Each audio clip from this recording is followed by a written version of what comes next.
just one first thing I want to say is, there are so many different types of trauma and labels that people put on trauma: PTSD, PTS, complex PTSD, developmental trauma, and so on and so on and so on. And I think it's really useful to just break that down into two.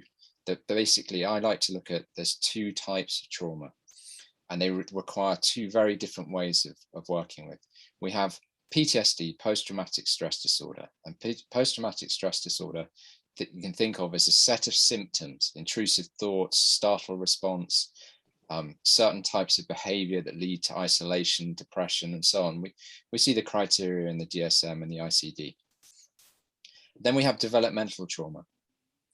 Now, so PTSD I like to think of as what happened to you, the event, the abuse, the shocking moments, the explosion, whatever it is. And PTSD is often the response to that event or set of events.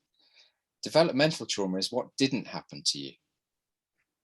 So how do we take, so with PTSD, what we're doing is we're taking away a set of symptoms and resetting someone back to normal. But how do we take away something that's not there? Because developmental trauma is the neglect, the absence of things, the poor attachment, the lack of love and care, the inconsistency, and so on. And they develop a very different set of symptoms. And those symptoms are primarily relational.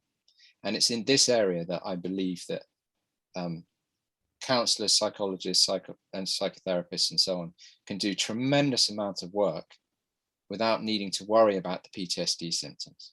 You can do so much of that work without having to send over to a trauma specialist like myself.